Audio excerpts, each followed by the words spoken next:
السلام علیکم بچوں، کیا حال ہے آپ کے؟ میں ناز آپ کے ساتھ ہوں۔ میں نے پریویس ویڈیو میں آپ کو ابلیس کی کہانی اس کی زبانی سنائی تھی، اور میں نے آپ کو بتایا تھا کہ ابن کثیر لکھتے ہیں کہ جب ابلیس نے حضرت آدم علیہ السلام کا پتلا دیکھا تو اس نے غرور و تکبر کرنے لگا، اور جب وہ حضرت آدم کے پاس، ان کے پتلے کے پاس سے گزرتا تو انہیں مارتا، جس کی وجہ سے ان کے جسم سے ایسی آواز نکلتی جیسے کھنکھناتی مٹی کی ٹھیکری سے نکلتی ہے۔ ابلیس اس جسم کے منہ سے اندر داخل ہوتا اور پیچھے سے نکل جاتا، فرشتوں سے کہتا کہ تم اس سے نہ ڈرو، یہ تو اندر سے خالی ہے، اگر میں اس پر مسلط ہو گیا تو اسے ہلاک کر ڈالوں گا۔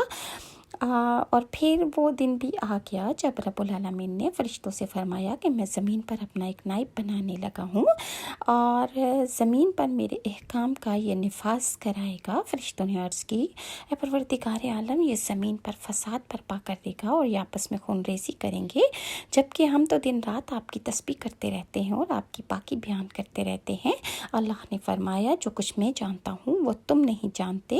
پھر اللہ نے آدم کو تمام چیزوں کے نام سکھا دیے اور انہیں فرشتوں کے سامنے پیش کرتے ہوئے فرمایا، اگر تم سچے ہو تو مجھے بتاؤ ان چیزوں کے نام۔ تو انہوں نے کہا، تو پاک ہے، ہم تو اتنا ہی جانتے ہیں جتنا تو نے ہمیں بتایا ہے، بے شک تو بڑے علم و حکمت والا ہے۔ پھر اللہ نے فرمایا، اے آدم، ان چیزوں کے نام بتا دو۔ پھر حضرت آدم علیہ السلام نے ان تمام چیزوں کے نام بتا دیے۔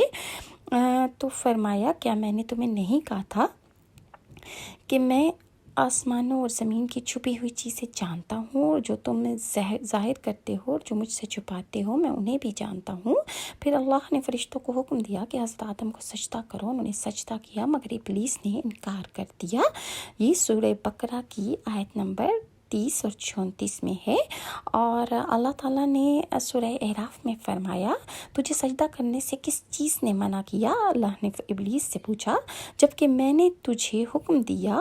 وہ بولا، میں اس سے بہتر ہوں کہ تو نے مجھے آگ سے بنایا اور اسے مٹی سے بنایا ہے، میں ایسا نہیں کہ اس انسان کو سجدہ کروں جسے تو نے سڑے ہوئے گارے اور کھنکھناتے گارے سے پیدا کیا ہے۔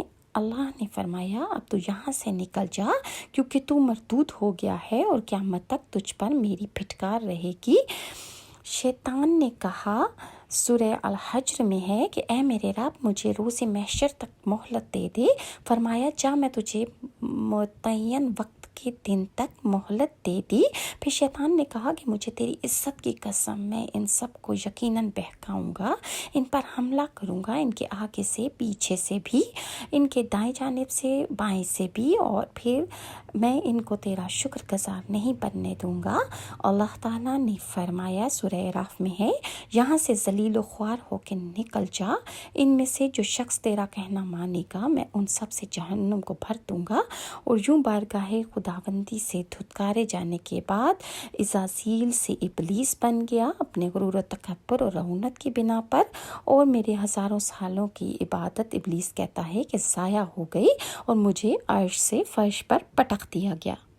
ابلیس کہتا ہے کہ تباہی بربادی میرا مقدر بن گئی، ذلت و رسوائی کا توق ہمیشہ کے لیے میرے گلے کی زینت بن گیا، اور پھر ایک بدقسمت دن یہی سب کچھ میرے ساتھ بھی ہوا۔ اللہ تعالیٰ نے میرے ہزارہ سالوں کی عبادتیں میرے منہ پر دے ماری، میں جو طاؤس ملائکہ تھا ملعون و مردود بن چکا تھا، مجھے حضرت انسان کا کھلا دشمن قرار دے کر لعنت اللہ علی شیاطینہم کے لقب سے نواز دیا گیا۔ اب میں شر کی طاغوتی قوت میں تبدیل ہو کر بدی اور برائی کی سب سے بڑی علامت بن چکا تھا۔ قرآن پاک میں 88 بار شیطان اور 11 بار ابلیس کے نام سے ابلیس کا ذکر کیا گیا ہے، اور انسانوں کو اس سے دور رہنے اور اس کے شر سے بچنے کا حکم دیا گیا ہے۔ اللہ تعالیٰ نے 1,24,000 پیغمبروں کو دنیا میں مبعوث فرما کر قوموں کو اس کے مکر و فریب سے بچنے کی تلقین فرمائی ہے۔ ابلیس کہتا ہے کہ زمین پر جانے سے پہلے میں نے اللہ تعالیٰ سے 4 چیزوں کی اجازت طلب کی، کہ نمبر 1 کہ تا قیامت موت کی موت سے مجھے مہلت دے دے۔ نمبر 2، اہل زمین کو بہکانے کی قوت مجھے عطا فرما۔ نمبر 3 حیت تبدیل کرنے کی صلاحیت، یعنی کہ وہ اپنی شکل تبدیل کر سکتا ہے۔ نمبر 4، اولاد کثیر اور ان کی طویل عمریں۔ اللہ تعالیٰ نے فرمایا جا تجھے اجازت ہے لیکن میرے نیک بندے تیرے فریب میں نہیں آئیں گے، اور جس نے تیرا ساتھ دیا میں تجھ سے اور ان سب سے جہنم کو بھر دوں گا۔ سورہ بنی اسرائیل میں ہے، اب میرا کام آسان ہو گیا، کھنکھناتی سڑی مٹی سے پیدا کیا گیا۔ یہ حضرت انسان جو اشرف المخلوقات ہے، مسجود ملائکہ، احسن تقویم اور اپنے اوصاف پر نازا ہے، لیکن میں اس نفس کے پجاری اور انسان کی رگ رگ میں گھس کر اس کو تیرے راستے سے بہکاتا رہوں گا۔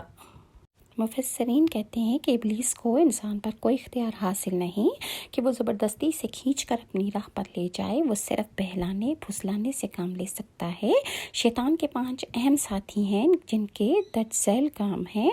نمبر 1 کا نام صبر ہے، سیبریم رے، اس کے اختیار میں مصیبتوں کا کاروبار ہے جس میں لوگ ہائے واویلا کرتے ہیں اور گریبان پھاڑتے ہیں، منہ پر تماچے مارتے ہیں اور جاہلیت کے نعرے لگاتے ہیں۔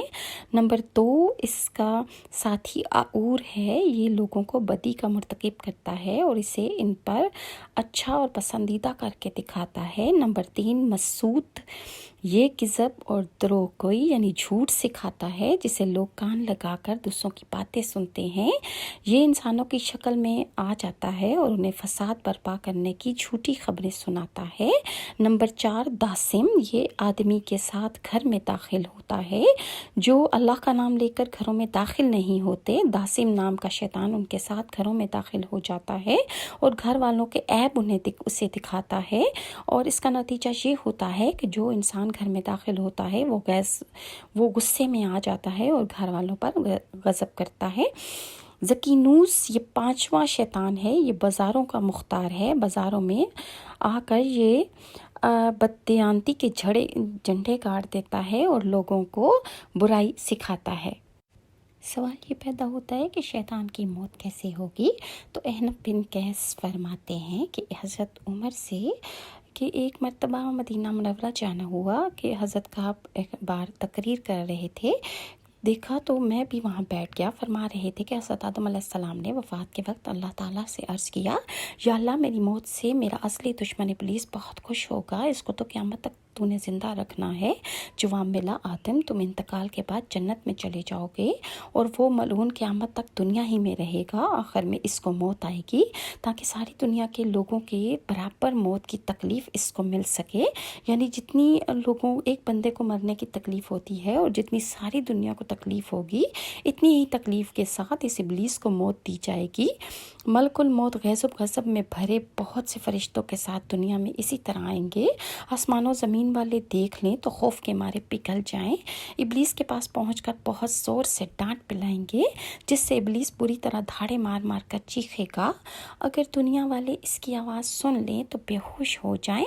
ملک الموت ابلیس سے کہیں گے، خبیث تو نے بہت عمر پائی ہے اور بے شمار انسانوں کو تو نے گمراہ کیا جو تیرا ساتھ جہنم میں جائیں گے، آج ان سب کے برابر تجھے موت کا مزہ چکھنا ہے، تیری مہلت اور ڈھیل کا وقت ختم ہو چکا، اب تو موت سے بھاگ نہیں سکتا۔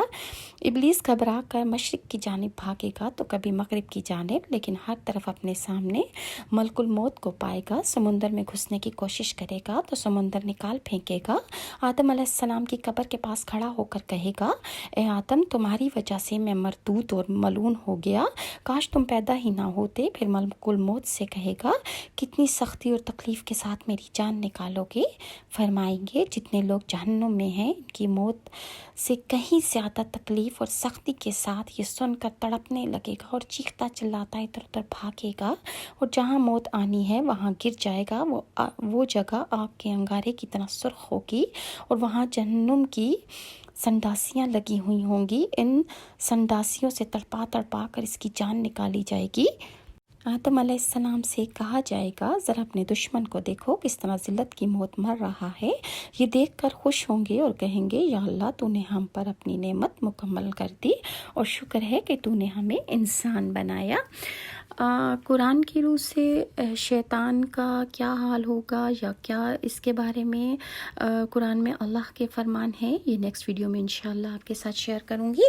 اور اگر آپ کو میری ویڈیوز اچھی لگتی ہیں تو مہربانی کر کے لائک اور سبسکرائب ضرور کیجیے۔ اللہ تعالیٰ مجھے اور آپ کو شیطانی وسوسوں سے اور شیطانی اعمال سے محفوظ رکھے، آمین۔